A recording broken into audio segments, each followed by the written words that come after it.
A paz do Senhor, meus irmãos, tudo bem?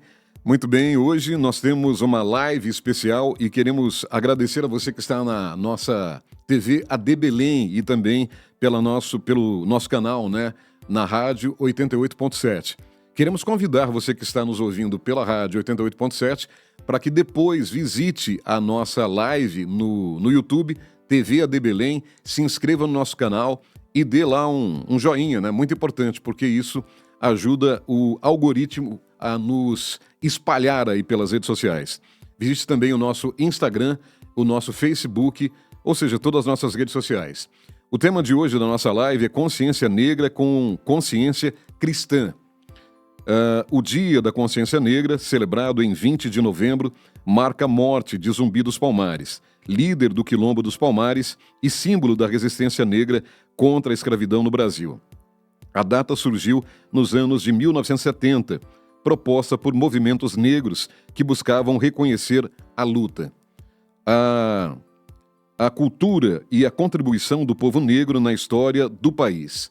Em 2011, o dia foi oficialmente incluído no calendário escolar nacional e, ao longo dos anos, vários estados e municípios transformaram em feriado, reforçando seu caráter de memória, reflexão e combate ao racismo. Bom, hoje nós receberemos para uma conversa, um bate-papo, a irmã Keila da Silva Santos Rodrigues, doutora e mestre em Educação pela Universidade Federal de São Paulo, a Unifesp, especialista em Educação para as Relações Étnico-Raciais e graduada em Letras. Atualmente é professora de Educação Básica e diretora de escola na cidade de São Paulo.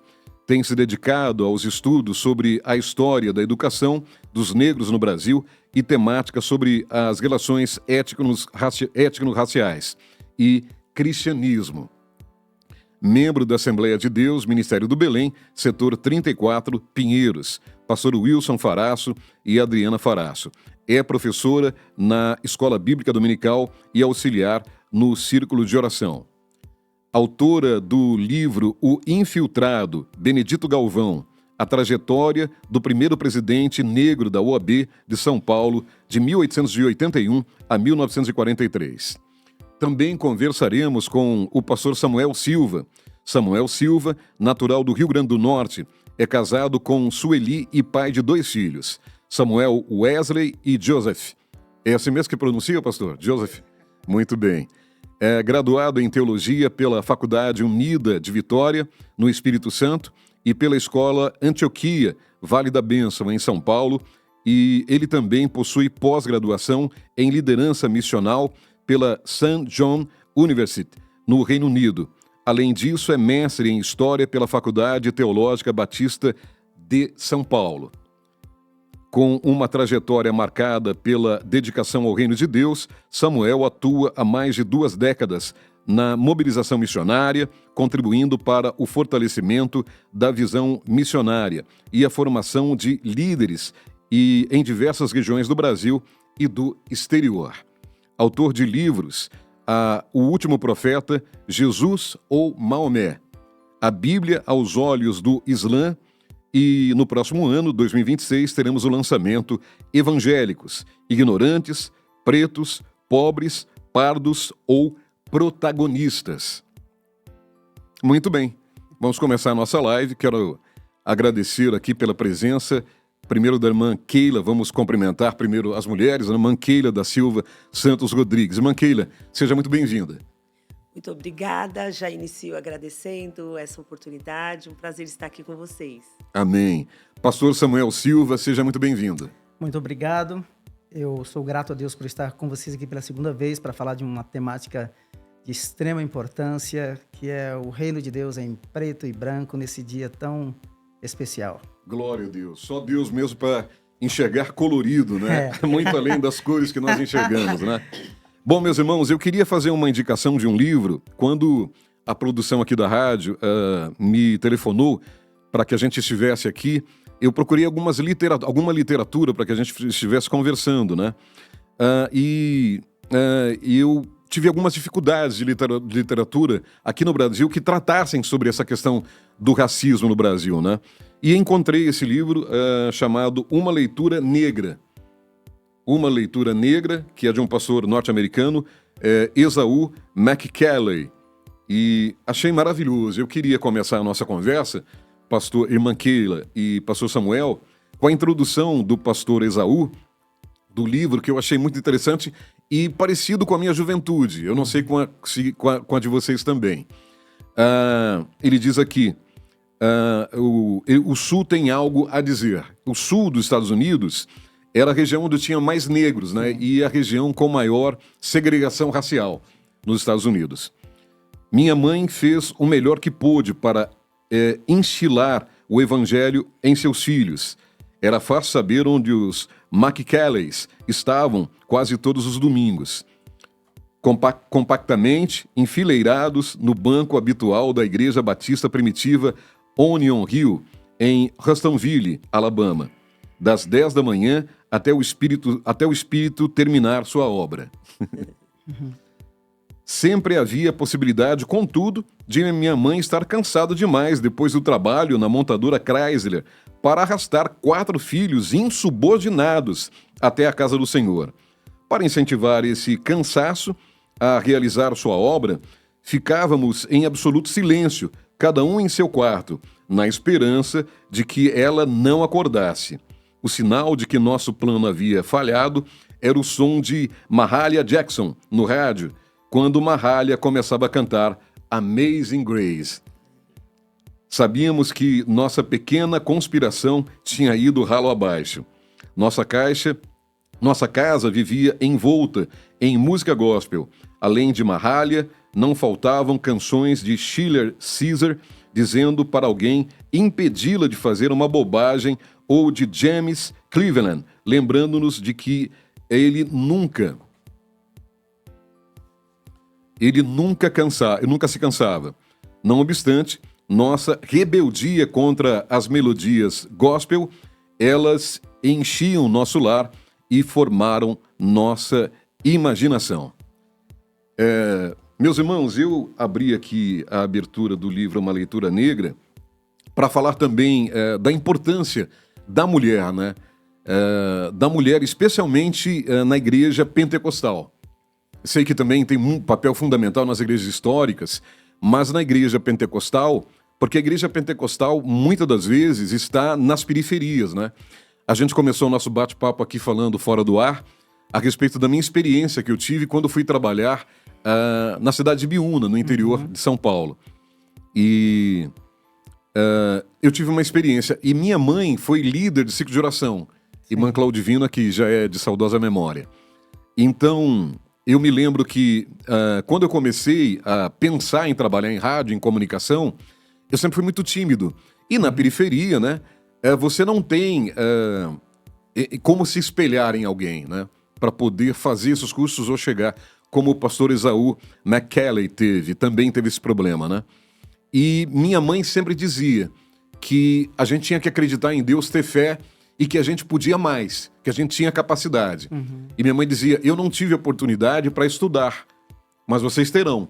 Eu vou fazer de tudo para que vocês estudem, né? E ela, como líder de ciclo de oração, eu me lembro que ela fazia de tudo para não incomodar o pastor. Então ela fazia pães e vendia os pães para angariar fundos para ajudar nas festas das irmãs, né? Então vocês vejam a potência dessa mulher nas comunidades, né?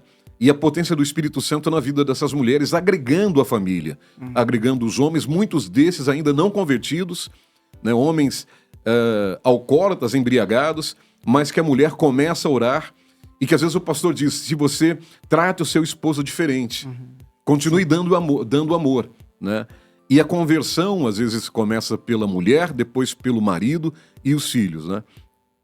Então, queria, antes de fazer as perguntas que o querido Dário aqui e a produção deixou, queria que vocês colocassem as suas experiências pessoais, assim como eu coloquei a minha. Irmã Keila, coloque, por favor, a sua experiência pessoal na juventude.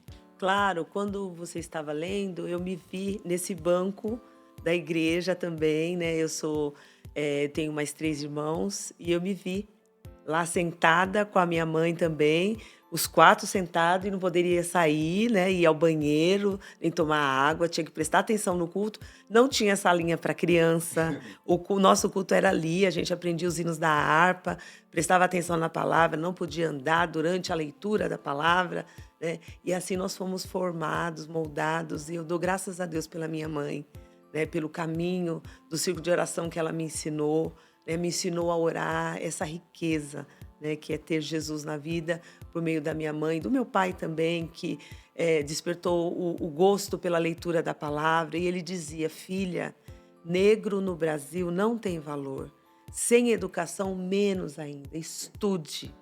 Né? Então, essa fé dele em Cristo e essa visão de mundo, né, a importância da educação. E, irmã Keila, são marcas indeléveis que ficaram no nosso corpo e na nossa alma, né? Eu acho que são fundamentais para os homens e mulheres e que nós nos tornamos. Sim, com certeza. Pastor Samuel, fale um pouquinho também. Muito legal. Bom, a minha mãe, uma mulher assembleiana da Assembleia de Deus, do Ministério Belém, lá de Bahia Formosa, uma cidadezinha na costa, ao sul da capital, Natal, no Rio Grande do Norte. Uma mulher que teve experiências tremendas, uma mulher analfabeta que aprendeu a ler lendo a Bíblia e assim se tornou uma leitora ávida de muitos e muitos livros lançados pela CPAD. Então, certamente, a história dela está se perpetuando aqui na minha vida. Enquanto você falava, me lembrei da história da Mônica, da mãe do Santo Agostinho, que orou por ele 28 anos e ele se converteu e se tornou o que se tornou.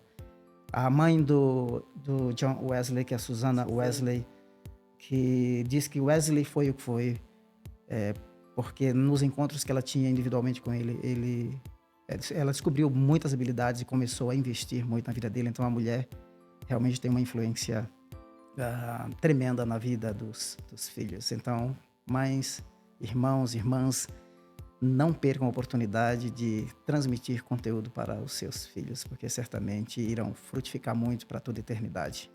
Meus irmãos, eu coloquei nesse contexto, e o contexto do livro do pastor Esaú Macaulay, Uma Leitura Negra, falando da mãe dele, exatamente para introduzir a importância das mulheres que vieram na escravidão, né? Porque aí você tem a sociedade africana, sociedade tribal africana, né? Que eram mulheres. Você tem aqui no Ocidente a questão da mulher trabalhar submissa. E você tem na África mulheres que eram mães, mas que eram guerreiras também. Era uma sociedade diferente, né? Uhum. Então, essa mulher que vem como escrava para cá, o papel dela é diferente, né? E o Espírito Santo, então, isso que eu estou dizendo, utiliza essa força da mulher, porque às vezes os homens queriam se revoltar, fazer uma revolução, e utiliza esse senso da mulher de maternidade e de acolhimento aos seus filhos e de pertencimento, às vezes não àquela nação onde estavam, porque a nação não queria receber, mas de pertencimento a essa fé. Sim. Que os brancos tinham. Sim. Porque o Deus dos brancos não era um Deus só deles. Essa mulher entende que esse Deus também é o Deus dela, do marido dela e da família dela. E ela toma esse Deus para ela e oferece esse Deus para os seus filhos. É muito legal, muito bom. Bom, a história conta no século XVII, 1624 a 1654, quando os holandeses reformados vão para o estado de Pernambuco. É muito interessante como eles dão a importância à liberdade religiosa. Eles querem ter um Novo Testamento ou uma confissão de fé em 3 línguas para que o povo tivesse acesso, inclusive indígenas, negros. Ou seja, lá no século XVII, a igreja evangélica, protestante, reformada, principalmente vindo da Holanda, já tinha essa mentalidade de conceder liberdade e colocar o evangelho na língua do povo. Então, é espetacular. Não, isso é maravilhoso, né? Na história da igreja protestante evangélica, levar o saber através da Bíblia, que durante muitos e muitos séculos ficou restrita ao latim, a uma língua histórica, e aí, através do protestantismo, começa essa história de levar o saber da Bíblia, que não parecia ser um mistério, Sim. restrito só aos líderes, né? Mas levar ao povo, né? Como a língua. E isso eu acho uma coisa linda do Espírito Santo, né, pastor? Sim, com certeza. Bom, a reforma protestante a Alemanha era um país dividido, não é? Então, o fato de surgir a indústria tipográfica e o Lutero colocar a Bíblia na língua do povo, as mulheres discutiam seus próprios textos, né? Sim. O povo agora tinha a Bíblia, o livro sagrado em suas mãos. Inclusive tem um autor, acho que indiano-paquistanês, não lembro exatamente, indiano, o Vishal, ele publicou um livro, The Book That Made Your World, o livro que fez o seu mundo. Então não dá para pensar o Ocidente, Sim. não dá para pensar o conhecimento sem pensar nesse livro sagrado, que são as Escrituras. Glória a Deus, aleluia, glória. Bom, vamos aqui às perguntas que a nossa produção nos passou. Vamos começar com a professora Keila. Professora Keila, o que a motivou a se especializar em educação para as relações étnico-raciais? Sim, a princípio a minha prática em sala de aula, né? Eu verifiquei ao contar uma história para as crianças, uma história chamada O Baú das Histórias, que conta como as histórias chegou uma tradição africana, chegava na Terra. E aí, em determinado momento, surge uma personagem, uma fada, e eu abri o livro e mostrei para as crianças. E as crianças ficaram olhando com um olhinho de interrogação. Cadê a fada? Né? Sempre tem um aluno que é mais ativo e perguntou, professora, cadê a fada? Eu achei que eu estava na página errada. Eu voltei o livro para mim e vi que a fada era uma fada negra. Sim. E eles não conseguiram identificar uma fada negra. E aí me veio o questionamento, tem alguma coisa errada? Uma criança de 5 anos não conseguir enxergar uma fada negra. Fui investigar e realmente percebi que as histórias que essas crianças tinham contato até aquele momento, e a gente tinha tido contato, as fadas eram só brancas, né? O modelo eurocêntrico. Então, foi necessário eu estudar e me aprofundar, e estou estudando até hoje, para diversificar essa questão do currículo e trazer novos modelos, né? Essa questão da beleza, não é só a beleza branca, a beleza também na pele negra, nos estereótipos, né? No fenótipo negro, no cabelo crespo e assim por diante. Glória a Deus, que legal. Pastor Samuel Silva, o que o motivou a desenvolver a reflexão O Reino de Deus em Preto e Branco e qual a mensagem central do tema? Olha só, esse tema é um tanto provocativo, não é? Mas do ponto de vista bíblico e do ponto de vista histórico e do ponto de vista teológico, a minha ideia, primeiro, Apocalipse capítulo 5 diz que Jesus comprou para Deus gente de toda tribo, língua, povo e nação. Quando a gente lê Atos capítulo 6, capítulo 7, capítulo 8, capítulo 9, capítulo 10, capítulo 11, depois capítulo 15, nós percebemos Deus construindo todo o racismo, o etnocentrismo que estava impregnado na cultura judaica. A ideia aqui é realmente provocar. Eu sei que o racismo no Brasil ele é muito mais endereçado aos pretos, aos negros. Isso é fato. Aliás, eu queria complementar, junto com o senhor, uma coisa que eu vi no livro aqui também, experiência minha. A experiência do pastor Esaú McKelley e minha experiência. Que eu acho que tem muito a ver, o nosso racismo brasileiro tem mais a ver na faixa de cima, Sim. social da população. Porque nos primeiros anos escolares, eu não sentia isso, não sei a professora e o senhor. Porque na minha sala de aula, eu estou dizendo primeira, segunda, terceira série, tinha os meninos que eram chamados de japa, né, descendentes de japoneses, tinha os meninos chamados de polaco, eram brancos, olhos bem claros, e eu que era mais escurinho. E a gente brincava, a gente se abraçava, jogava bola, suava junto, né? Não tinha muito essa diferença. Eu fui encontrar a diferença na universidade. Sim. Quando chego na faculdade, talvez eu e outro amigo fossem os únicos negros da sala, né? Então, E aí você sentiu realmente sim, aí sim, me senti um peixe fora d'água. fora d'água. Olha só, há uma mudança realmente no século XIX, quando Karl Marx e Engels, ele publica o Manifesto do Partido Comunista, ele fala de uma revolução através do proletariado, uma guerra que iria acontecer. Então isso na verdade não aconteceu, porque o proletariado não tinha o poder. O poder quem tinha era a burguesia. Muitas pessoas pensam no racismo do ponto de vista estrutural. As estruturas, elas não existem por si só. Dentro do pensamento marxista, beleza. O Marx e Engels eles não acreditavam. O marxismo é totalmente ateu. Essa não é a nossa temática, mas é totalmente ateu. Então surge no final do século XIX, início do século XX, o italiano chamado Antonio Gramsci, que ele vai mudar, ele fala assim, olha, essa revolução não aconteceu, é o seguinte, então vamos mudar, o foco agora será nas minorias. Então hoje é o quê? Hoje é o gay, é a lésbica, é o preto, entende? Então, é muito interessante como que as pessoas realmente passam a sentir isso. Sim. Tá?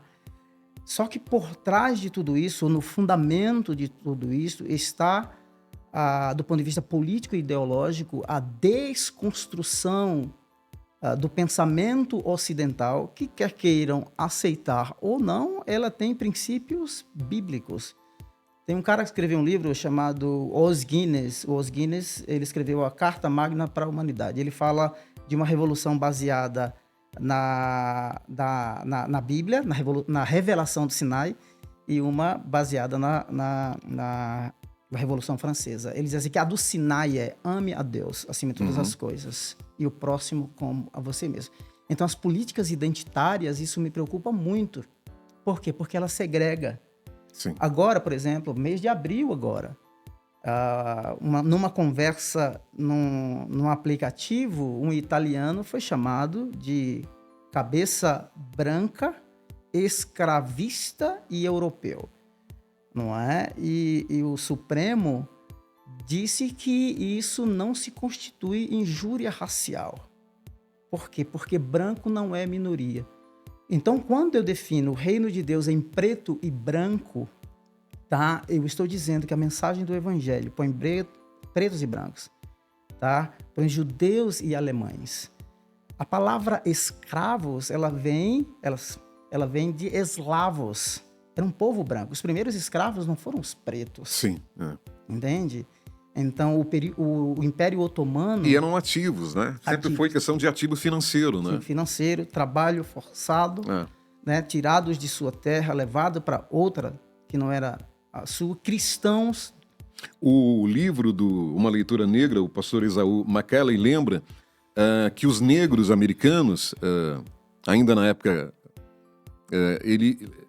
se viam nesse povo que saiu de Israel, né? Que estava no deserto. Então, esse povo que era escravo e recebeu a liberdade, né? E que eles ansiavam por essa liberdade, né? Uma coisa interessante, e aí eu pego aqui a fala da Keila, muito interessante, quando o pai dela disse, estude, não é? Tem 2 livros muito interessantes. Eu já falei aqui do Francisco Cartacho. O Francisco Cartacho diz assim, e tem um outro cara, um antropólogo da USP chamado Juliano Speyer. O Cartacho, em 1985, ele analisa o movimento pentecostal e diz assim, o evangelho faz com que o pobre, o preto e o periférico não seja objeto de manipulação. Sim. O evangelho o faz protagonista de uma nova história. Então é por isso que algumas ideologias políticas e ideológicas, elas têm muita dificuldade diante das suas pautas e desconstruir o pensamento bíblico, né? Tem muita dificuldade de atrair o público evangélico. Inclusive, o Juliano disse assim, o Juliano fez a tese de doutorado dele em Camaçari, na Bahia. Eu entrevistei o Juliano disse assim, olha, eu sou agnóstico, certo? eu sou agnóstico, eu conheci a Cremilda, uma crente pentecostal, a casa dos crentes de Camaçari era diferente de todas as que eu já visitei, eu não me converti ao evangelho, Mas eu me converti a Cremilda por causa do estilo de vida dela. Glória a Deus. Lindo. Isso é tremendo, gente. Glória a Deus. Isso é o que o evangelho faz. Sim, glória a Deus. Não é? Então, por isso que o reino de Deus é preto e branco. Permita-me uma parte com relação à sua experiência quando criança, Sim. de não ter sido alvo, né, do racismo. O Nelson Mandela tem uma frase muito interessante, diz assim que nenhuma criança nasce racista, Sim. ela se torna racista. Então, a sua experiência talvez fosse única, né? Sim, sim, sim. Então, nesse momento, você não foi alvo, não sofreu efeitos. Não é muito comum, né? Vamos dizer que fora da curva. E já na idade adulta, você sofreu. Então, na idade adulta, você teve contato com crianças que foram criadas por pessoas, por adultos racistas, né? Mas na educação infantil, inclusive tem um livro chamado Do Silêncio do Lar da Escola, Silêncio do Lar ao Silêncio da Escola, que a pesquisadora, ela fez essa pesquisa junto a professoras de educação infantil. Uhum. E na educação infantil, o que ela percebeu? Que o bebê negro, a bebê negra, ela recebia menos carinho, menos atenção, Meu já Deus. dos adultos. Meu Deus. Olha só, na educação infantil. Então, existe sim, não é por parte das crianças muitas vezes, mas há sim crianças que tem sempre um adulto por trás, dizendo que, associando a pele negra a coisa ruim. Uhum. Né? Então, sempre tem um adulto por trás, ensinando essa criança. E a gente está aqui para fazer o quê? Essa desconstrução. Né? Sim. Somos imagem e semelhança de Deus. Isso. Deus não errou, Deus criou todas as cores, né? As Sim. formas e a beleza em tudo isso. Não, e meus irmãos, esse olhar, esse processo de indiferença, né, e racismo, a irmã falou sobre bebês negros, e eu acho engraçado que você vai para países da África, né, totalmente de pessoas negras, Angola, Moçambique, onde você fala português, né, e alguns vêm até o Brasil, e algumas reportagens são feitas, onde o branco é que não se sente bem, onde o branco não é aceito. Porque a sociedade é majoritariamente negra, né? E a cultura ali é daquele jeito. Então, aí você percebe que é um lado de nós, seres humanos, de não aceitar o diferente, né? Sim. Mas aí quando essa sociedade negra, como a gente falou de Angola, Moçambique, aceita Jesus e está em Cristo, ela olha para o branco e o vê como irmão. Isso mesmo. Né? Quebra. Isso tem que ser. E também Isso acontece, mesmo. deve acontecer, às vezes não acontece, mas deve acontecer com a sociedade branca, né? Que deveria acontecer. Deveria acontecer. Olha, historicamente, por isso que eu também falei, e a gente precisa pensar, eu sei que o racismo, não é, no Brasil, ele é muito mais endereçado aos pretos.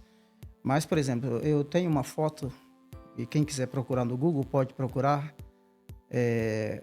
que tem uma frase assim, que era colocada nos bares, nos pubs na Inglaterra e nas imobiliárias. No black, no Irish, no dogs. Não aos pretos, não aos irlandeses e não aos cachorros. Essas pessoas não eram permitidas entrar. Olha só, o irlandês falava inglês, possivelmente protestante. Branco, os olhos azuis. Branco, religião, cor e língua. Uhum. O racismo transcende a cor da pele. Sim. O racismo é parte da natureza pecaminosa do indivíduo. Exatamente. Certo? Então, quando a gente lê Atos capítulo 10 e Atos capítulo 11, quando Deus fala com Pedro para ele ir na casa de Cornélio, não é? Mata e come. Aparece pelo menos duas vezes, uma no capítulo 10 e uma no capítulo 11. Diz assim, Pedro, ele resiste. Sim. Ele não quer ir. Não é? Ele não quer, ele resiste. Então, existe algo muito mais profundo, não é estrutural. Tá? Pode ser as estruturas por meio dessa natureza que domina, que controla, o mundo caído, que administra. Né? É o mundo não caído. É? Mas o belo... Olha só, eu conheço a história de um senhor chamado Akin. Akin foi um refugiado nigeriano que foi para o Reino Unido. E ele... A Nigéria faz parte da Commonwealth, então ele tinha liberdade para entrar no país, principalmente no pós-guerra, para reconstruir o país. Sim. Esse cara, jovem, ele esperava, porque era cristão, certo? Porque era cristão, ir na igreja anglicana e ser aceito. quando ele chega na porta da igreja, eu conheci esse cara. Eu conversei com ele. Quando ele chega na porta da igreja, ele não lhe é permitido entrar. Meu Deus. Ele volta, eu encontrei esse cara com 7. Esse cara se tornou um milionário. Sabe quantas vezes ele voltou na igreja? Nunca mais. Entende? Tem um livro de um cara chamado John Drain. O livro não tem em português, chama McDonaldization of the Church. Seria uma igreja McDonald's, traduzindo assim a grosso modo. A igreja cometeu muitos erros ao longo da sua história, tá? Graças a Deus. Por isso, quando eu analiso e estudo o movimento pentecostal, a igreja católica ou o catolicismo ainda é branco, 40%. A religião mais preta do Brasil é o protestantismo, e graças a Deus. Sim. Porque o movimento pentecostal, quando surge, vai para as camadas sociais. Gente, então você olha, não é? Em 1952, 2,6% da população. Em 1970 vai para 22%. Sim. Não é? Hoje chega-se a 30%, a 33% da população. De onde saíram? O primeiro protestante que morre no Brasil, em Águas de Santa Bárbara, vindo da guerra dos Estados Unidos, que você citou, ele é sepultado num cemitério católico, o padre fica sabendo, no outro dia manda exumar, tirar o corpo dele. Então, muitos líderes pagaram um preço para que nós tivéssemos a liberdade que temos. Então, você olhar a igreja, o reino de Deus, não é? Indo para todas as camadas sociais, porque nós vivemos, nós estamos falando aqui de racismo. Sim. Mas a elite brasileira, o academicismo brasileiro é preconceituoso. Sim, sim. Ele pensa que...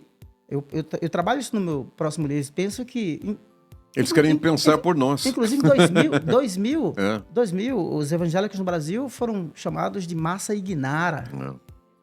Entende? Mas, não, gente, olha só. Se você analisar o Instituto Mackenzie tem cerca de 300 e tantas escolas associadas, Metodista, Assembleia de Deus, os colégios batistas, entende? Então, assim, olha o protagonismo o que o protestantismo tem dado para a sociedade brasileira. E não só em termos de evangelho, não. Quem trouxe o arado, que é usado na agricultura, foi um major chamado Meriwether, um americano. Então, nós não somos uma massa ignara, somos protagonistas para a glória de Deus. Glória a Deus. Quando o senhor falou sobre o movimento pentecostal e os negros, né, irmã Keila, eu me lembrei, eu não sei se esse relato é verdadeiro, mas me lembrei, eu acho que li num livro, não sei especificar qual autor, quando William Seymour, né, que aconteceu esse avivamento lá na Rua Azusa. O avivamento da Rua Azusa, meu irmão, através de William Seymour, foi que propiciou que os missionários Daniel Berg e Gunnar Wingen e outros missionários como Luiz Francescon, né, que fundou a Congregação Cristã no Brasil, viessem até para a América Latina. E o relato diz que William Seymour, quando era jovenzinho ou criança, nos Estados Unidos, ainda na época da segregação racial, da escravidão, existia uma igreja em que o pastor branco e a comunidade branca, o pastor estava ministrando, mas o William não podia adentrar a igreja para ouvir a ministração. Então ele ficava do lado de fora da igreja e por uma fresta daquela igreja, ele ouvia a palavra de Deus. E ele ouvia a palavra de Deus sobre Atos dos Apóstolos, sobre a descida do Espírito Santo. E aquilo foi colocado no seu coração. E passados-se os anos, em idade adulta, na igreja que ele funda, ele coloca no seu coração de buscar o Espírito Santo como estava em Atos dos Apóstolos. Ele queria ser cheio e queria que a sua congregação fosse cheia. E ele começa um período de oração sem parar. E começa a orar. E o Espírito Santo começa da Rua Azusa, um movimento pentecostal, derramando o Espírito Santo, e pessoas começam a desmaiar, sendo visitadas pelo Espírito Santo. É relatado nos jornais, né, da época. Ambulâncias começam a ir para o local porque há curas sobrenaturais. E o William Seymour, um negro, zaroio, Deus escolhe esse homem para reavivar não só a América, mas também a Europa, a América Latina. né? Então, esse caminho do Espírito Santo, pastor Samuel e irmã Keila, eu acho maravilhoso, né? Maravilhoso. Lindo. Eu queria só citar a referência que o pastor falou agora sobre Pedro, Atos 10, 34 e 35. E abrindo Pedro a boca, Sim. disse: reconheço por verdade que Deus não faz acepção de pessoas, mas que lhe é agradável aquele que, em qualquer nação, o teme e faz o que é justo. O evangelho acolhe, é inclusivo, altamente. Ele inclui, né? Então é algo maravilhoso servirmos a esse Deus. E quando Pedro diz que, Senhor, de maneira nenhuma comerei algo que seja impuro.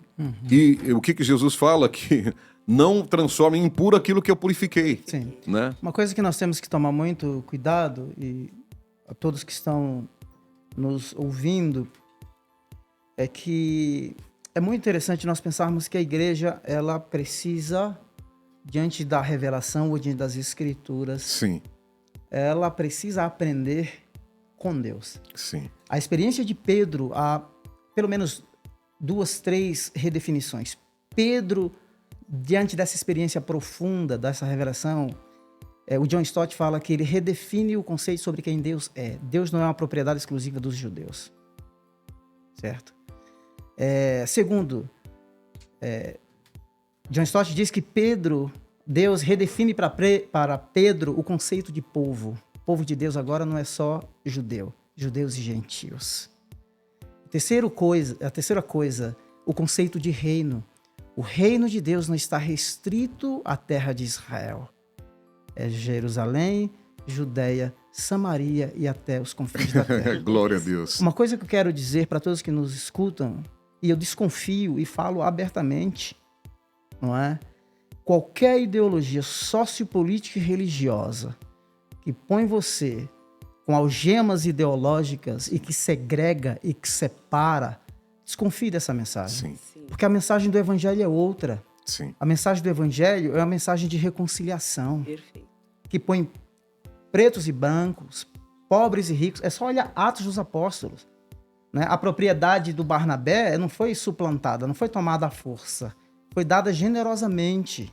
Quando você mencionou a história do Seymour, gente, a gente tem que tirar o chapéu para esse camarada. A história é brilhante. O cara realmente aprendia. Eu tenho uma foto Sim. que eu achei no Google do William Joseph Seymour, porque, olha só, lá dos Estados Unidos, o cara influencia todo o movimento que vai se desdobrar aqui no Brasil. Uma influência tremenda, não é? Preto. Apenas se dispondo a ouvir o Espírito Santo. A ouvir o Espírito. Outra coisa, quando você mencionou o branco, quem o ordenou na missão Fé Apostólica é um branco chamado Charles Parham. Uhum. Charles Parham, que dá a credencial de pastor. E sabe o que é que acontece? Acontece o inverso. Quando o avivamento começa a acontecer na Rua Azusa, os brancos vêm ver o que está acontecendo. Ou seja, os brancos vinham. E a igreja era uma igreja mista. Glória a Deus. Então é isso que o evangelho faz. Então, Ele agrega. Ele agrega essas políticas identitárias, sabe, que isola, sabe, de uma revolução que vai acontecer. A revolução é a revolução do evangelho. Alguns dias atrás eu ouvi um pastor famoso, eu fiquei 3 horas. O cara é famoso, tá aí nas redes sociais. Fiquei 3 horas para respondê-lo, porque é pastor, tem toda uma questão ética. Eu falei assim, o cara disse assim, se Jesus estivesse na Palestina, ele estaria debaixo dos escombros junto às crianças. Aí eu fiquei ali horas para responder. Eu falei, vou responder. Eu falei, se Jesus estivesse na Palestina, ele estaria como esteve, entre judeus e gentios. Uhum. Entre judeus e samaritanos. Jesus e Deus não é uma propriedade exclusiva. Não, e essa visão que se tem, principalmente na academia, né, que Jesus é defensor dos oprimidos. Né? Ele não é só defensor dos oprimidos, ele é soberano, né? E a sua justiça vai muito além do nosso olhar de justiça. Né? E eu acho que aí que está a diferença do evangelho, porque ele oferece perdão não apenas para o oprimido, Sim. mas para o opressor. Exatamente. E esses grupos ideológicos, né, políticos e partidários, eles não aceitam. Eles querem lutar contra o racismo com as mesmas armas dos colonizadores, Sim. com violência. Sim. Né? Então, eles não oferecem perdão, eles querem somente a reparação.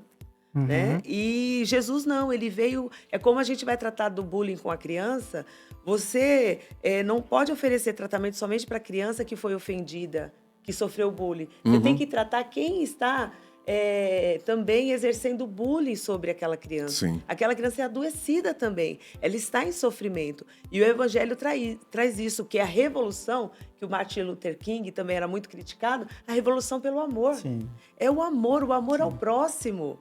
Essa é a grande diferença da justiça social pelo Evangelho. É uma justiça que restaura e cura tanto o escravizado quanto o senhor.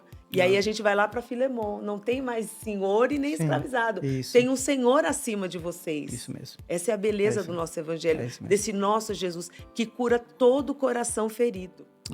A Irmã Keila. mensagem, com licença, a mensagem é pro patrão, não é? Pro burguês e pro colaborador. Se o Seymour não tivesse tido humildade Sim. e tivesse guardado mágoa no coração, ele não estaria ali humildemente ouvindo a palavra de Deus. Ele teria guardado mágoa desses pastores Porque ele brancos. acharia que aquela mensagem era do pastor branco, e não do pastor era. branco, eu não quero ouvir. Não, ele ficou ali e o Senhor o quê? Operou, ele não deixou mágoa no coração. E isso é o verdadeiro evangelho. O falso evangelho não. O falso evangelho não prega amor e nem perdão. Sim. Desconfie. Desconfie. E a mensagem que a senhora falou, e o discurso que a senhora falou do Martin Luther King, histórico, né? Esse discurso eu acho que se transformou numa oração. Porque quando ele diz que o sonho, Eu I tenho have a um dream, sonho. I have a dream. que negros e brancos andariam numa mesma calçada, para ele era um sonho, né? Mas para o Espírito Santo era realidade.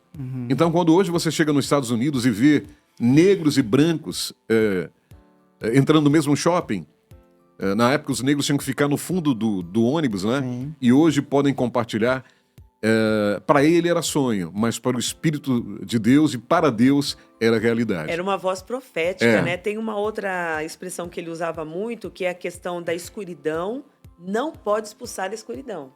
Ou seja, a violência não vence a violência. E ele dizia, o ódio não pode expulsar o ódio, só o amor pode fazer isso. É isso mesmo. Apenas a luz pode fazer isso. Então, a luz de Cristo é que pode entrar nas trevas do racismo, nas trevas do preconceito, da discriminação, que historicamente foi construído por conta desse nosso histórico de escravização por mais de 350 anos, mas a luz do Evangelho vem dissipar essas trevas. E não há negro, não há branco, não há rico, não há pobre. Todos somos do povo Amém. de Deus. É isso Sim, mesmo. sim. A igualdade Glória no a Deus. reino de Deus. Glória Ora a bem, Deus. Senhor Jesus. Glória a Deus. Acredito que nós precisamos trazer, a fala da Keila é muito interessante, uma palavra, porque hoje a sociedade está muito confusa, porque o que você ouve é inclusivismo, diversidade, não é? Tolerância, Direitos. tá? Ao mesmo tempo você ouve cancelamento. Eu falo assim, gente, o mundo pirou. Então, o que você vê é ódio, o que você vê é vingança, entende? O que você vê é perseguição. E eu pergunto, onde está o amor, onde está o perdão? Né? Onde está o perdão? Então, me parece que falta essa palavra, falta esse conceito, falta essa vivência, tá? É muito interessante, quando o Black Lives Matter estava no ápice, quando o George Floyd foi assassinado, e primeiro eu quero dizer assim, que o evangelho é para todos. O evangelho todo para todo homem em todo lugar. Tá? Eu não acredito que um crente cristão nascido de novo, ele seja racista. Isso não cabe, não combina com você. Não cabe, não combina. Sim. É outro evangelho. Os erros históricos que a igreja fez, nós podemos aprender com eles e não precisamos repeti-los. E outra, pastor, eu entendo que mesmo que seja... Porque isso às vezes pode ser uma coisa cultural, passado de vô para pai, para filho. Se realmente houver uma conversão, se ele realmente é convertido, o Espírito Santo, assim como falou com Pedro, falará ao seu coração. Traz Porque a gente tem arrependimento. essa postura, às vezes, vai ao sul do Brasil, Paraná, Santa Catarina e Rio Grande do Sul, famílias descendentes de alemães, italianos, que tinham esse comportamento, Sim. né? Mas eram de religiões históricas, mas você pega essas gerações agora num comportamento diferente, Sim. num olhar diferente. Entendem que os seus avós trouxeram essa visão da Europa, mas que o mundo mudou. Sim, Né? sim. Quando eu estava falando do George Floyd, os protestos que houveram, estátuas de Cristóvão Colombo nos Estados Unidos, várias foram derrubadas. Uma de um britânico na cidade de Bristol, no Reino Unido, também foi derrubada. Dizendo assim, não, esse aqui fez o mal, deixou um péssimo exemplo, vamos derrubar as estátuas. Olha só, se derrubassem todas as estátuas e os corações fossem libertos e limpos do ódio, que tire todas as estátuas do mundo. Não é? Tirem todas elas. É a chamada revisão histórica, né? Entende? Mas a coisa é muito mais profunda. Existe uma mentalidade cultural, a cultura woke, não é? Então, derrubamos as estátuas e não mudamos os corações. Não vai adiantar de nada. Tem história de dois monges que estão caminhando à beira do rio e tem uma mulher se afogando no rio. Então, um dos monges fala assim, deixo morrer ou vou socorrer? E um dos monges decidiu socorrer a mulher. Só que o monge não toca numa mulher. E ele foi lá e socorreu a mulher. Trouxe a mulher, fez o que tinha que fazer, a deixou na beira do rio e seguiu. E o outro monge foi todo ao longo do caminho. Que você não podia tocar na mulher, que você não podia salvá-la. Aí o monge que salvou a mulher falou assim, eu tirei a mulher do rio e a deixei lá na margem, mas você continua com ela presente. Então a gente precisa aprender a perdoar. A gente precisa trazer essa pauta, sabe? Para que você flua na sua profissão, nos seus relacionamentos. Para que você saia de qualquer cadeia, de qualquer algema político-ideológica. Jesus realmente veio e de ambos os povos, como aquele já citou aqui, ele fez então agora não há grego, não há judeu, não há branco, não há preto, não há homem nem mulher. Nele nós somos Nele nós somos um. E esse amor que transborda, né, meus irmãos? Esse amor que transborda. Como a gente disse aqui, às vezes a academia quer definir a igreja, quer definir esse amor e não consegue.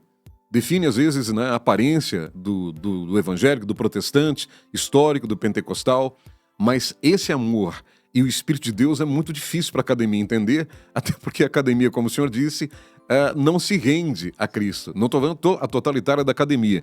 Eu vi o senhor é um acadêmico, mas muito da academia, né, não aceita. E é algo espiritual que só é discernido espiritualmente. Acho que uma temática que ele está trazendo, eu acho que é muito interessante, porque nós estamos numa guerra.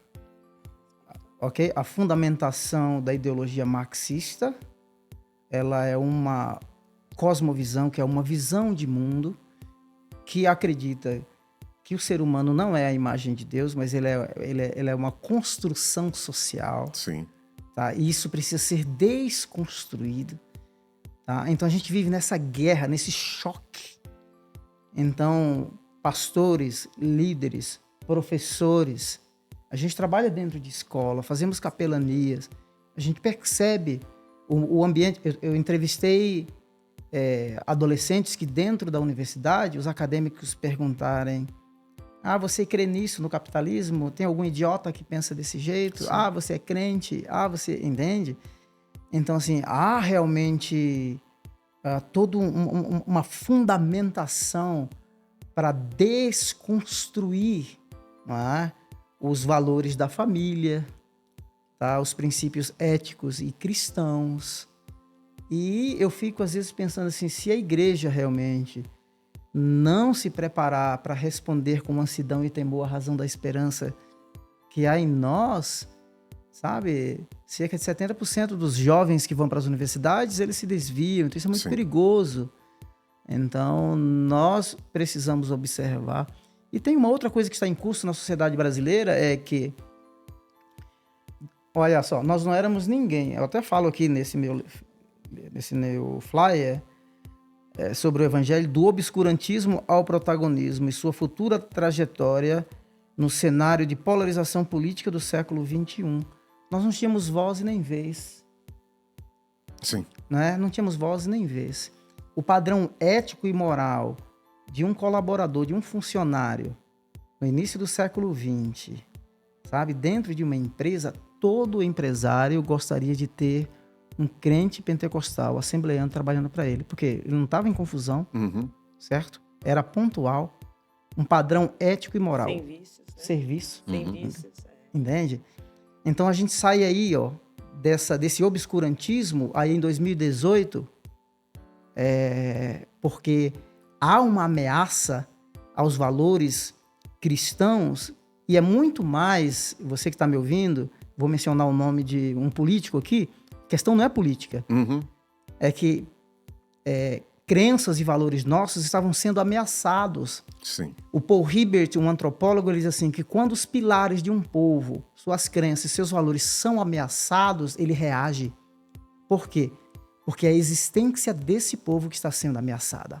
É a existência desse povo que está sendo ameaçada.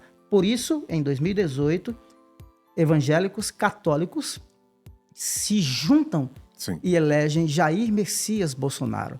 Eu sei que você pode pensar que é política, eu não estou levando pelo viés político, eu estou dizendo assim que existia uma ameaça, tá? Assim como tem na Nicarágua, Daniel Ortega, assim como tem Daniel Ortega, ou a Nicarágua é o segundo país com maior índice de hostilidade religiosa. O processo que aconteceu na Venezuela, né, antes do Maduro, quem era? O Hugo Chávez, né? Sim. Que foi devagarinho, como o senhor disse, esse processo de revolução, né, dizendo que o homem era o centro, e a Venezuela foi decaindo, e hoje a gente vê tristemente o que aconteceu com o povo venezuelano. Né? E isso que está dizendo não aconteceu só no Brasil, a gente vê isso acontecendo na Europa. A gente teve recentemente uma marcha em Londres, que foram milhões de pessoas, né, exatamente protestando para que em favor da família, né, da Inglaterra, como a Inglaterra, sei lá, secular, milenar, né, e debatendo com essas questões identitárias. E é engraçado que eu via nas redes de comunicações, nos jornais, os ultradireitistas da Inglaterra, 100 mil, eram milhões, mas colocavam 100 mil, 150 mil. Mas independente Mas mesmo. maior é aquele que está conosco do Exatamente, que aquele que independente está no mundo. das manchetes, como diz, maior aquele que está conosco. Você vai ver nas manchetes, é um povinho, não tem quase ninguém, mas tem muita gente, porque Deus, é soberano. Vamos continuar aqui. Professora Keila, pergunta geral para os dois. O que significa unir consciência negra e consciência cristã na prática? Professora Keila, vamos lá. Vamos lá. Bom, a minha fé me possibilita, né, pesquisar melhor ainda. Sim. Né? Ela me ajuda a enxergar a resistência e a esperança presente na história negra. Né? Como você mesmo, o irmão mesmo já disse no início, né? Das mulheres negras, dessa questão da espiritualidade, dessa força. Essa minha fé também me protege, né, desses extremos, me traz o caminho do meio, o caminho do amor, né, o caminho do perdão. Sim. Ela me estrutura essa questão ética, moral, na minha pesquisa. Né? A fé me dá um horizonte, ela me restaura em momentos de dificuldade. Inclusive, no mestrado eu fui orientada por a minha orientadora, ela era ateia, convicta. E ali o Senhor me deu graça para em nenhum momento eu desafiá-la, nem desrespeitá-la, mas eu me conduzi de maneira cristã, ética, amorosa, e mostrar que havia, sim, uma possibilidade de uma ateia orientar uma evangélica. E saiu um produto muito bom, né? Que foi esse meu livro, que eu já quero mostrar aqui a capa, né? Fazer a propaganda. Eu, uma mulher cristã, né? A minha identidade não está em ser negra, mas ser Sim. filha de Deus, né? Glória a Deus. Mas glória a Deus por eu ser negra, Amém. né? Sou uma negra brasileira, então tá aqui o meu livro, que é o resultado da minha dissertação. Pode mostrar para a câmera, tá O pegando aqui, né, Luciana? Infiltrado, Benedito Galvão. Amém. A história, a trajetória de um menino negro que nasceu em Itu, em 1881. E essa história, ela vem desconstruir aquela parte da história da educação que dizia que nenhum negro se sobressaiu depois do pós-abolição, que eles não tiveram oportunidade, né? E, na verdade, vem desconstruir e dizer que não, alguns negros tiveram oportunidade, foram poucos, poderiam ser mais.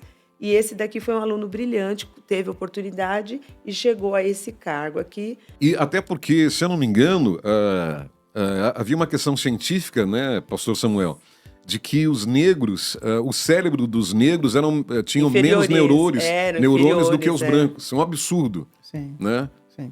Há uma má interpretação sobre Flávio Joséfo. Os mormons também mencionam, e os pretos não podiam exercer o ministério porque entendiam de que eles haviam sido amaldiçoados. A fala daquilo é espetacular. O que a define não é a cor da sua pele. A identidade dela está completamente definida na pessoa, Sim. na pessoa de Jesus Cristo. Os rótulos e os estereótipos sempre vão querer colocar sobre nós. Sim. Mas quando você olha a história e percebe aquilo que o Evangelho faz, então como unir consciência negra com consciência cristã é você entender que aquilo que somos, nós somos pela graça de Deus. Todos nós estávamos perdidos, não há nenhum justo, não há nenhum sequer. Não pense que você é branco, é bonzinho, não pense que você é mulato, amarelo, asiático, não. Sim. Todos pecaram e destituídos estão da glória de Deus. Agora, quando recebemos essa nova natureza, não é? Nascemos de novo, temos uma experiência com Jesus, aí a nossa existência ela se amplia. Sim. Não é? Porque nós vamos dizer assim, olha, já não vivo eu, mas Cristo vive em mim. Paulo vai dizer em 1 Timóteo, olha, eu antes fui blasfemo, eu fui perseguidor, mas agora ele me achou digno e me colocou no ministério. Você vai perceber de quão miserável você é ou você era e como que a graça de Deus mudou. Olha só, eu já vi, nós tínhamos uma conferência no Vale da Bênção, a gente chamava Ismael e Israel. Não é? Árabes, não é? Muçulmanos, cristãos ou ex-muçulmanos. Eu vi alemães lavando os pés de judeus. Glória a Deus. Entende? Se reconciliando, pedindo perdão. Aleluia. Então, esse negócio de reparação, repare, quer reparar? É o caminho do perdão. É o Ministério da Reconciliação. Ciro Gomes, repare bem, né? repare bem.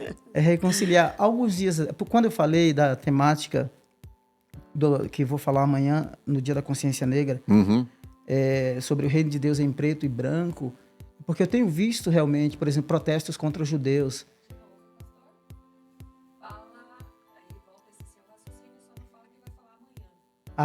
Ok. Tá, ok. Então, eu vou falar sobre uma temática. Quando eu defini o tema, o reino de Deus em preto e branco, é que existe outros racismos. Já falei aqui, mencionei sobre a injúria racial contra os brancos, que não existe, não foi considerada. Mas, por exemplo, o Alcorão diz que Alá amaldiçoou os judeus, os transformando em macacos. Aqui na Surata 5, verso 60, diz assim: dize ainda, poderia anunciar-vos um caso pior do que este ante os olhos de Alá, são aqueles a quem Alá amaldiçoou, abominou e converteu em símios. Símios é uma palavra dificílima, mas é para macaco, monkeys. E suínos e porcos e adoradores do sedutor. Tem pelo menos 3 referências, depois as pessoas podem ler. Então, quando eu falo, um mês atrás eu tive que responder a um teólogo islâmico aqui, chamando um dos ministros de Israel de Ratazana. Ratazana, no nazismo, era uma praga Os ratos disseminavam e infestavam a terra, causando morte.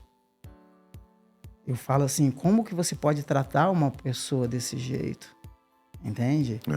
Então, os protestos, eu poderia citar vários aqui, os protestos ao redor do mundo, from the river to the sea, do rio ao mar, não é? Ou seja, será que eu vou querer um genocídio? Que natureza é essa? Que mundo é esse? Entendeu? Então, isso é o quê? São xenofóbicos? Ou como essas pessoas se veem? Será que é uma ideologia que sempre vai, na sua fundamentação, vai pregar o ódio e não a reconciliação? Pregar o ódio e não o perdão? Então, quando eu decidi falar do reino de Deus em preto e branco, eu decidi assim, é muito mais amplo. Eu sei que aqui no Brasil ele é muito mais acentuado com relação aos pretos. Mas os otomanos, quando eles invadiram a Itália, a Inglaterra, não é? Eles levaram mais de 1 milhão de escravos brancos para trabalharem em seus países. Não tem esse livro também em português, chama The Forgotten Slave Trade. O comércio de escravo esquecidos. Não eram pretos, eram brancos. Então não pense... Olha só, não é a cor da nossa pele que nos define. Nós somos seres humanos criados, feitos à imagem de Deus e podemos viver bem e viver em comunidade. E você que é preto também, que está me escutando, sabe? Não permita que ninguém te coloque numa senzala ideológica. Sim. Sabe? Não permita que nenhum pensamento, nenhum pensador, sabe, te force a seguir uma ideologia e te coloque em um lugar e te mantenha escravo. Porque é isso que olha só, a liberdade, por exemplo, na China, a liberdade na Nicarágua, não, a liberdade em Cuba, a liberdade na Coreia não existe. Tá? Então, assim, nós podemos construir um mundo melhor, pautado no amor e pautado no perdão. Amém. Meus irmãos, nós falamos aqui, né, sobre o transbordamento do amor de Deus e nós cremos que o Espírito Santo pode, ao mesmo tempo, esse transbordamento do ódio, né, cessar esse transbordamento do ódio, que realmente há esse transbordamento do ódio, infelizmente. Irmã Keila, quais desafios você identifica hoje na abordagem da história da educação dos negros no Brasil?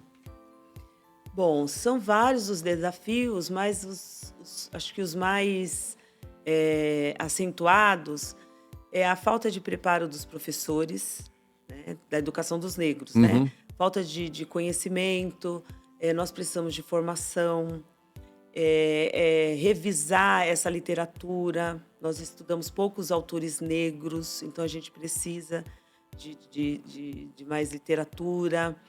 E realmente acho que é a formação, acho que é um dos grandes entraves. Eu queria só falar assim um pouquinho, a gente conhece por fora ali a história do nosso escritor, conhecido, o maior escritor do Brasil, né? E eu acho fantástico essa coisa dele ser filho de um português, com uma lavadeira, né, do Rio de Janeiro, e se tornou o que foi, né? Machado de Assis, sem muito acesso à academia, e se tornou um acadêmico, né? Um autodidata, né? Então, e a história do Machado de Assis, há pouco tempo é que ele foi aceito como negro, né? Você vê pessoas importantes, era colocado como letradas, né? Não é possível que esse homem seja um negro. Não é possível. E você vê que a fotografia, ela foi criada para ressaltar a parte branca. Exatamente. Não foi feita para retratar uma pessoa negra, né? Então, até nisso a gente vê essa questão do racismo.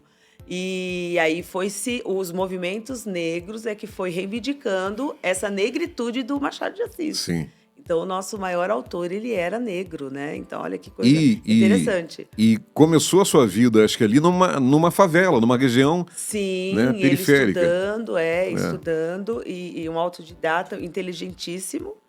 E é o que o pastor Samuel ressaltou agora, né, para os irmãos que têm um pouco mais de melanina. Segundo estudos, todos nós nascemos com a mesma pele, a mesma cor de pele. O que acontece é que uns têm mais, outros têm menos melanina.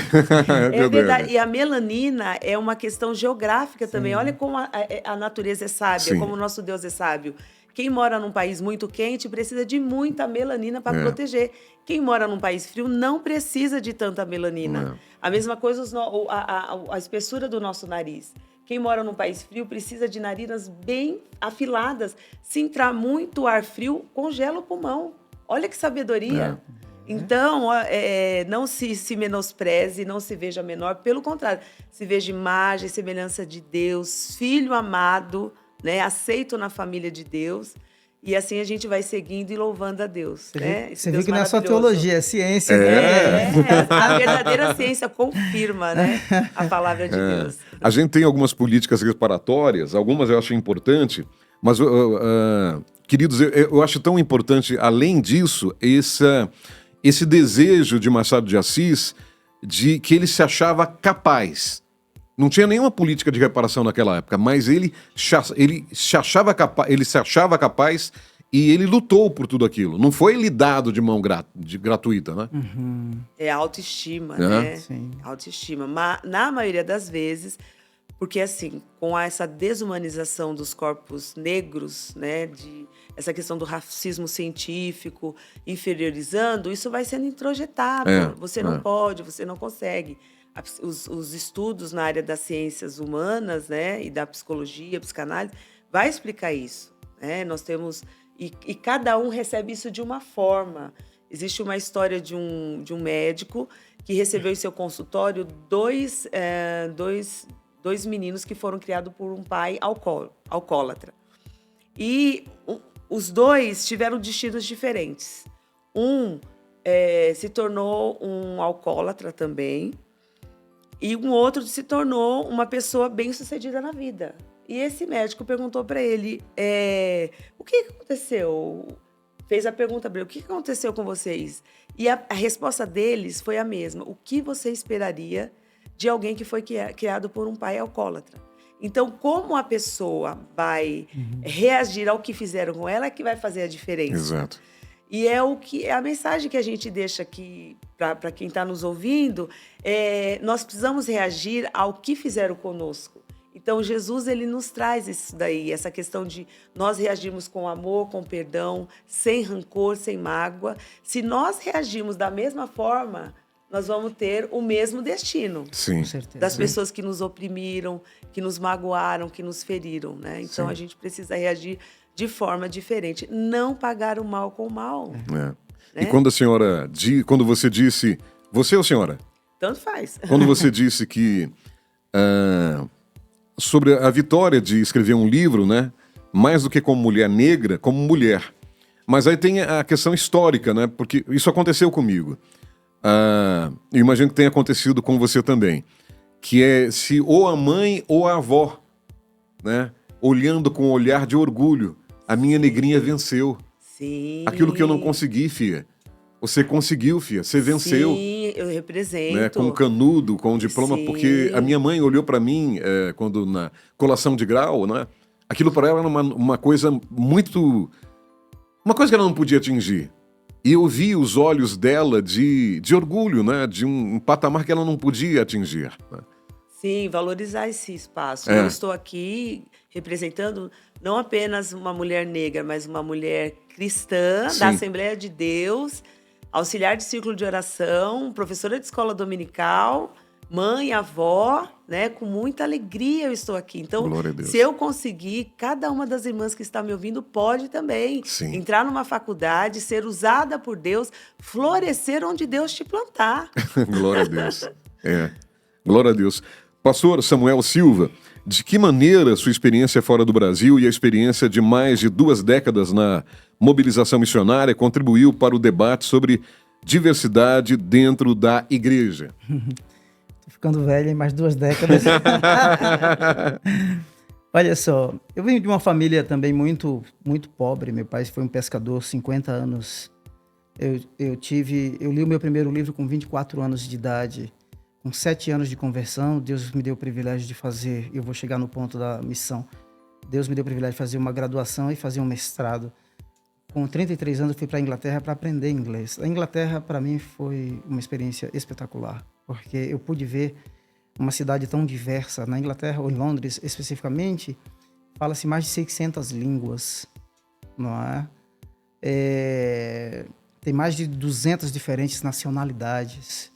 Eu falava assim, uau, isso aqui é um pedaço do céu na Terra. Então, quando eu olho a minha história de vida e percebo de onde eu saí, não é? E com todo o esforço que fiz e das mãos e os corações que me acolheram e que me ajudaram, a Igreja Batista do Povo, os líderes do Vale da Bênção, da Missão Antioquia, eu olho assim, uau! Eu criei um programa na Inglaterra chamado de English Conversation Club. Era um clube de conversação inglesa para ensinar inglês para pessoas que queriam aprender o inglês como segunda língua. E quando eu via 32 diferentes nacionalidades numa sala, aquilo me apaixonava, me apaixona. Então, hoje nós temos um privilégio no Brasil de termos aqui as diásporas, que agora é a diáspora afegã, diáspora síria, recebemos haitianos, iranianos. Então, hoje tem no Brasil 27 diferentes nacionalidades onde se é proibido pregar o evangelho. Eu trabalhei 1 ano para trazer um iraniano que estava na Turquia. Se ele fosse deportado para o Irã como cristão, ele seria morto. Meu Deus. Então, nós trabalhamos 1 ano. Inclusive, dia 13 de dezembro, ele vai casar aqui no Brasil. Então, essa dinâmica do reino que mudou, e nós, pastores e líderes, agências missionárias, precisam observar. Antes, a gente pensava a missão a partir de 2 bases principais, que era a base Estados Unidos e Europa. Sim. Hoje, o movimento missionário, ele é diferente. Base missionária e campo missionário é todo lugar onde Deus está trabalhando. Então, aqui, quando estávamos fora do ar, o senhor mencionou a questão da missão reversa, Sim. não é? Então, nós temos nações aqui. Então, nós podemos alcançar essas pessoas. Povos se dispersando. Existe hoje cerca de 123 milhões de pessoas deslocadas dentro das suas próprias cidades, ou por causa de catástrofe ou violência. E o que nós vamos fazer com isso? Na Alemanha, por exemplo, refugiados que chegaram na Alemanha, o The Times publicou uma matéria entrevistando uma refugiada, disse assim, eu cheguei num país livre onde posso escolher a minha religião. O cristianismo é a religião da liberdade, então eu escolhi ser cristã. Então nós podemos, não é lindo isso? Nós podemos aproveitar essa dinâmica do globo, Sim. não é? E alcançar... surgiu já em São Paulo pelo menos 2 igrejas de iranianos. Eu conheci uma jovem há um mês atrás, com 19 anos de idade, que veio do Afeganistão, se converteu aqui falando um português lindo e pregando. Então, essa é a dinâmica do reino, essa é a estratégia. Você que é pastor, você que é líder, se envolva no movimento missionário, procure as agências, adote uma família, receba uma família de refugiado cristão, sabe? De repente você vai começar um grupo pequeno, ou você deu espaço para acolher os venezuelanos, os iranianos e assim por diante. Então a dinâmica da missão mudou, porque antes pensava só como base de envio Estados Unidos e Europa. Hoje o Brasil é a campo missionário, mas é base de envio, e nós temos recebido muitas e muitas nações aqui. Devemos acolhê-los e amá-los e anunciar o Evangelho de Jesus. Glória a Deus. Meus irmãos, as águas estão jorrando, né? E cabe à liderança, aos pastores, à irmandade das igrejas, né? Conduzir essas águas aos sedentos, porque enquanto as águas jorram, né, pastor? Sim. Aumenta o número de sedentos e as pessoas têm sede, Sim. mas elas não sabem do que Sim. têm sede. Sim. Mas... Uma coisa interessante, você mencionou uma coisa muito interessante. Olha só, nós recebemos a maior influência no segmento pentecostal é de William Joseph Seymour. Uhum. Ok? Ele influenciou Daniel Bergman Wegner, que foram parar lá em Belém do Pará. Olha o que temos hoje. Não sei quem mencionou a guerra dos Estados Unidos, do norte e sul dos Estados Unidos, guerra da secessão, século XIX. nós recebemos batistas e recebemos metodistas. Os primeiros protestantes reformados huguenotes vindo da França, eles morreram ou foram assassinados na Baía de Guanabara. Então veja só, nós recebemos o Evangelho. Nós temos uma dívida para com as nações. A igreja brasileira é uma igreja rica em todos os sentidos. Sim. No sentido, nós estamos aí, a nação, a Coreia do Sul, era a segunda base de envio de missionários para o campo. O Brasil já é a segunda base. Os Estados Unidos ainda está no topo. Então, nós podemos enviar muita gente, sabe? Então, levante vocacionados. Estude, converse com as agências missionárias. Fale sobre os desafios aqui do Brasil, os desafios do mundo, que a igreja está enfrentando na China e na Coreia. Certamente muitos cristãos chineses irão se dispersar, não é? Pelo mundo. Aqui em São Paulo, a comunidade chinesa já comprou um prédio, já pensando no futuro, em construir uma mega igreja, porque muitos chineses já estão no Brasil, mas muitos ainda virão. Então, assim, nós precisamos olhar com muito apreço e com muito carinho e com uma dívida de gratidão para com os povos. Nós recebemos o Evangelho por meio de imigrantes, alguns vieram, outros morreram, outros sofreram, pagaram o preço. Daniel Berg, o navio, a história diz que eles chegaram aqui com $90, né? Passaram todos os perrengues que passaram. Então, olha só, gente, onde nós chegamos. Então, nós precisamos continuar compartilhando esse pão da vida que recebemos, que a gente sabe que transforma. É verdade. Você falou de sacrifício. Muitos não conhecem, né, a história da esposa do missionário Gunnar Wingen, Frida Wingen. História de sofrimento, né, de sacrifício, mas de amor por Cristo e pela igreja do Brasil, né, pelo povo do Brasil, né? Sim. Maravilhoso. Sim. Vamos continuar aqui. Professora Keila, como as temáticas étnico-raciais podem ser trabalhadas de forma eficaz dentro do ambiente escolar? Bom, há diversas maneiras, né, que essas temáticas podem ser trabalhadas.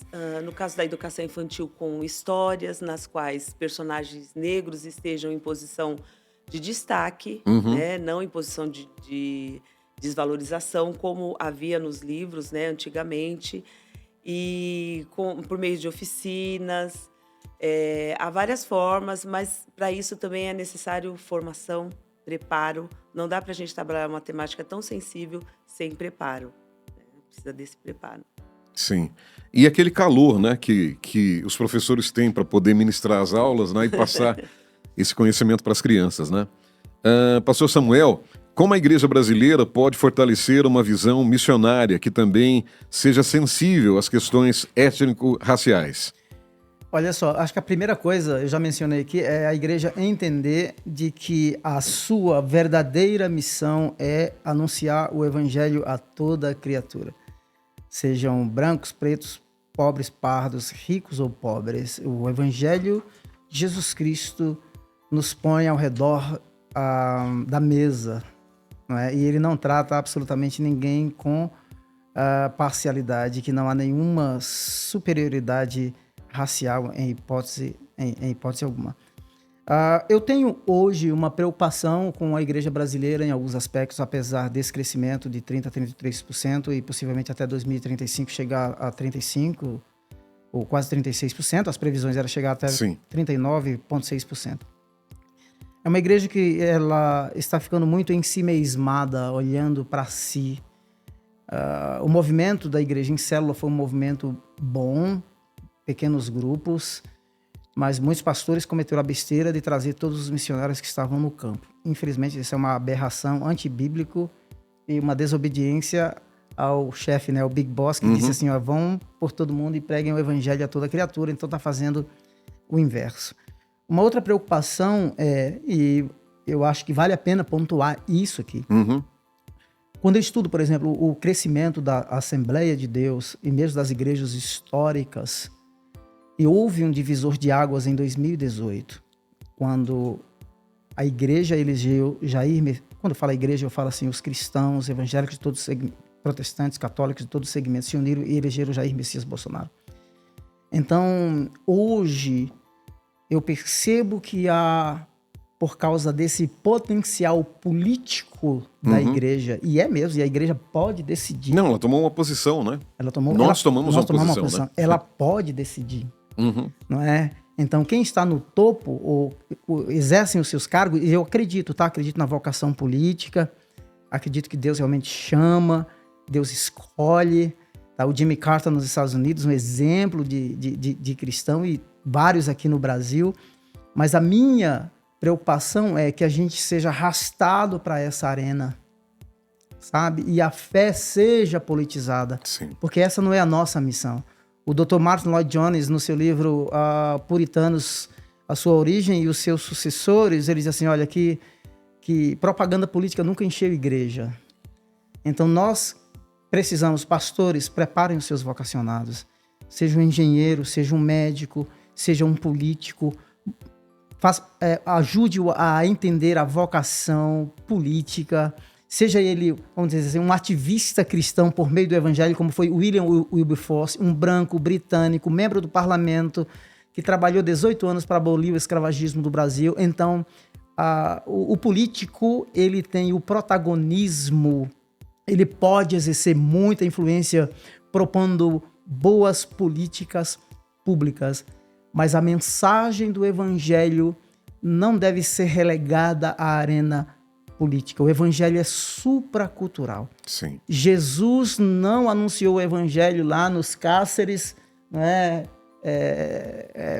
ou propondo simplesmente uma mudança social, ou considerando que o pecado era meramente estrutural. Não, ele deu a César aquilo que era de César, mas ele se negou a ser um Messias dentro das concepções políticas e sociais dos fariseus, dos saduceus, dos essênios, dos herodianos e dos zelotes. Então, por quê? Porque em 2026 a chapa vai esquentar, como diz a galera. A chapa vai esquentar.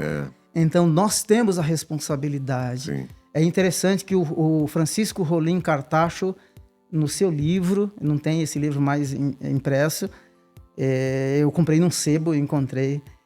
Ele diz assim, olha, que todo o protagonismo do evangelho ou dos evangélicos no Brasil, ele aconteceu sem nenhum conchavo político. Não é? Obviamente que nós temos as nossas responsabilidades como cidadãos e devemos cumpri-las, tá? Mas a igreja é a agência do reino de Deus na face da terra. Que Deus nos dê graça, que Deus nos dê sabedoria, sabe? Que a gente possa enviar missionários para todos os campos transculturais. Amém. Mas eu uso uma frase que eu acho muito legal, mas a gente envia também para a janela 8x18, que é das 8 da manhã às 18 da tarde. Muito bom. Meus irmãos, exerçamos o nosso direito cívico, né, de votar, né, na nossa democracia, e joelhos no chão, viu? Né, oração, muita oração. Deixa eu fazer uma observação. Sim. Você falou de democracia. Tem uma moça, uma americana professora, ela fez uma pesquisa por 6 anos na cidade de Juiz de Fora. Juiz de Fora. E ela escreveu um livro que é muito interessante. Ela fala sobre democracia, mobilizing the people of God, mobilizando o povo de Deus. Ela diz o seguinte, que os evangélicos, é por isso que você tem que votar e votar consciente. Sim. É por isso que você tem que realmente ler e saber quais são os fundamentos políticos e ideológicos dos partidos ou do partido que você vai votar. Ela diz assim, o fato de os evangélicos terem a liberdade para escolher os seus candidatos, isso traz equilíbrio para a democracia brasileira. Sim. Porque é livre, então você escolhe. Entende? Então não é manipulado, não é coagido. Sim. Então você pode também exercer esse protagonismo com sabedoria. Sim. De Deus, sendo muito bem instruído. Glória a Deus. Meus irmãos, a gente falou aqui desse dever cívico de votar, né? E da oração, você continue orando, porque às vezes aos nossos olhos, né, pastor, o que na atualidade o que está acontecendo no nosso país, às vezes você fica meio sem esperança, né? Mas a mesma coisa aconteceu com o povo de Israel, né? Estavam ali clamando, clamando, clamando, mas chegou um tempo que Deus falou, chegou. Sim. E ele chega para Faraó e acabou e levanta Moisés, né? E então, assim, tem esse tempo de Deus. O nosso tempo a gente quer apressar, né, irmã Keila? A gente é apressadinho. Mas tem o tempo de Deus, né? Então, e o tempo de Deus, às vezes, como o senhor disse, né? Talvez nós estejamos acomodados, né? O povo de Deus esteja acomodado. E Deus meio que é uma prensa, para dar uma prensada e a gente aprender, né? Mas, meus irmãos, e o pastor disse bem, esse livro aqui, a Bíblia Sagrada, né? Você que lê a Bíblia, não há melhor instrumento para que você tenha luz na hora de votar, para exercer civicamente você ir lá e votar, né? Utilize a Bíblia, leia a Bíblia, como disse o pastor, para conhecer a história do seu partido, de quem você vai votar, é muito importante. Irmã Keila, de que maneira a sua fé cristã dialoga com seus estudos e pesquisa sobre relações étnico-raciais? Se a senhora quiser expandir, fique à vontade. Sim, acho que nós já tocamos nesse assunto um pouquinho, né, sobre a minha fé, orientar a minha prática também. Nós somos chamados para o Ministério da Reconciliação, né? A minha fé também está relacionada aos direitos humanos, né?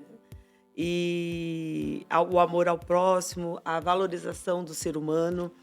Então, é muito importante essa questão da minha fé, como eu já dei o exemplo da minha orientadora.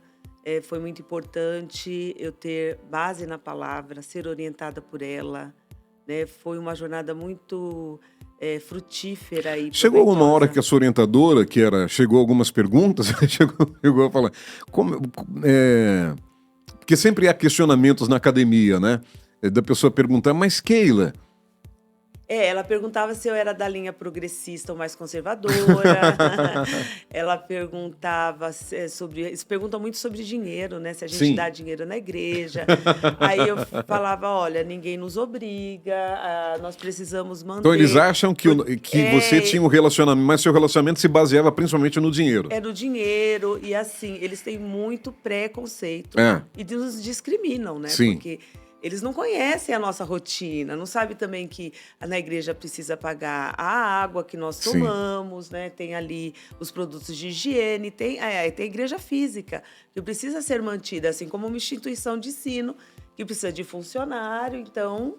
E, enfim... Mas vocês chegaram a discutir, a conversar sobre a importância da igreja, principalmente pentecostal, as igrejas históricas também, nas periferias... E a gente entrava nesses assuntos. Eu ia dando, na verdade, eu dava testemunho, né, de tudo que acontecia e tal. E foi muito importante. Ela ouviu o evangelho através dos testemunhos. Eu comentava com ela, eu dava carona, comentava com ela que eu era neta de eu era neta de pastor. Sim. E que o meu avô morreu lá na cidade de Nova Serrana e deixou uma casa de meia água com uma bicicleta. E o problema dela era essas igrejas neopentecostais, falavam muito de dinheiro. E eu falava para ela que isso daí era uma exceção, nem todos os pastores eram assim. A maioria trabalhava secularmente, trabalhava na igreja, a maioria, né, eram pais de família, lutadores, né, pela causa do evangelho. E aí ela foi ouvindo e foi desconstruindo na mente aquela imagem. Então a gente foi caminhando. Acho que uma coisa muito legal que a Keila falou primeiro, é que a elite e o academicismo brasileiro, ele simplesmente faz o seu julgamento. O próprio Juliano Spahr, no livro dele, Povo de Deus, Evangélicos, porque eles importam, ele fala assim que ele mesmo era preconceituoso. Então, há todo um preconceito, há toda uma leitura. Eles não questionam ou não perguntam, ou quando perguntam com outras intenções, não é? A igreja presta um serviço à nação. A igreja chega nos lugares onde o Estado não chega. A igreja cria uma rede de solidariedade, de socorro para o pobre, para o vulnerável, para crianças. A igreja, ela tem uma mensagem que ela quer divulgar, proclamar. Isso tem custos, isso tem gastos, não é? Então as pessoas não têm essa compreensão. E é uma leitura muito distante, muito preconceituosa. Eu diria o inverso também. Eu conheci um colega que frequentou o ambiente acadêmico e ele disse que sabia que algumas pessoas eram crentes mas dentro do ambiente acadêmico nunca se pronunciavam São como os agentes tal. secretos. Agentes de secretos. Jesus. São Não agentes é? secretos. Então Vergonha. tem o inverso também. Então, o que nós precisamos é realmente preparar a geração, preparar mesmo, para que no ambiente acadêmico tenha voz. Não se envergonhe. Sim, Não se sim. envergonhe. Não, De forma nenhuma. não tenha medo, não tema, se prepare, leia, estude, ore. A Valesca Mendonça, não sei se vocês sabem, mas era uma professora da Universidade do Mato Grosso do Sul, porque ela colocava passagens bíblicas nas anotações dela para dar para os alunos. Ela foi advertida, depois foi demitida. Meu Deus do céu. Assembleiana, hein? Olha o fogo aí. Gente. O que acontece? Então, ela moveu uma causa contra a faculdade. O juiz deu causa ganha, dizendo que o Estado é laico e ela tem a liberdade, mesmo na esfera pública, de expressar. Então, ela levou e ainda ganhou uma indenização de R$50 mil. E a melhor forma de pregarmos, não precisa levar a Bíblia. A Sim. Bíblia tem que estar em nós. Sim, sim. Nós somos a Bíblia. É. O nosso testemunho, o nosso modo de agir ali é que vai pregar o evangelho e causar a curiosidade ali, chamar, né, a atenção deles. Glória a Deus. Meus irmãos, Amém. que papo gostoso, né? Que coisa gostosa. A nossa live de hoje, muito bom, Consciência Negra com consciência cristã. O Dia da Consciência Negra, celebrado em 20 de novembro, marca a morte de Zumbi dos Palmares, líder do Quilombo dos Palmares e símbolo da resistência negra contra a escravidão no Brasil. A data surgiu nos anos 1970, proposta por movimentos negros que buscavam reconhecer a luta, a cultura e a contribuição do povo negro na história do país. Em 2011, o dia foi oficialmente incluído no calendário escolar nacional. Ao longo dos anos, vários estados e municípios transformaram em feriado, reforçando seu caráter de memória, reflexão e combate ao racismo. Hoje nós trouxemos essa data, né, da consciência negra para a questão nosso aqui, evangélico e cristão. Bom, estiveram conosco aqui a irmã Keila da Silva Santos Rodrigues, doutora e mestre em educação pela Universidade Federal de São Paulo, Unifesp, especialista em educação para as relações étnico-raciais e graduada em letras. Atualmente é professora de educação básica e diretora de escola na cidade de São Paulo. Tem se dedicado aos estudos sobre a história da educação dos negros no Brasil e temáticas sobre relações étnico-raciais e cristianismo. Membro da Assembleia de Deus, Ministério do Belém, setor 34, Pinheiros. Pastor Wilson Faraço e Adriana Faraço e professora na Escola Bíblica Dominical e auxiliar no Círculo de Oração. Autora do livro O Infiltrado, de Benedito Galvão, a trajetória do primeiro presidente negro da OAB de São Paulo, de 1881 a 1943. E tivemos também a presença do querido pastor Samuel Silva, natural do Rio Grande do Norte, é casado com Sueli e pai de 2 filhos, Samuel Wesley e Joseph, graduado em Teologia pela Faculdade Unida de Vitória, no Espírito Santo, e pela Escola Antioquia Vale da Bênção, em São Paulo. Ele também possui pós-graduação em Liderança Missional pela St. John University, no Reino Unido. Além disso, é mestre em História pela Faculdade Teológica Batista de São Paulo, com uma trajetória marcada pela dedicação ao Reino de Deus. Samuel atua há mais de 2 décadas na mobilização missionária, contribuindo para o fortalecimento da visão missionária e a formação de líderes em diversas regiões do Brasil e do exterior. Autor dos livros O Último Profeta, Jesus ou Maomé, A Bíblia aos Olhos do Islã, e o próximo lançamento em 2026, agora, ele evangélicos, ignorantes, pretos, pobres, pardos ou protagonistas. Queridos, muito obrigado pela presença. Irmã Keila, muito obrigado. Eu que agradeço, muito obrigada. Pastor Samuel, muito obrigado. Um prazer imenso. Só apresentar aqui, mostrar os meus livros para vocês. Sim. Estão aqui, está lá no Amazon, se quiserem adquirir. Ok? Se quiserem me seguir nas redes sociais para acompanhar. Do meu próximo livro em 2026, eu vou disponibilizar 2 capítulos, que é a inserção do protestantismo no Brasil. O primeiro vai estar disponível amanhã, acredito que até o final do dia.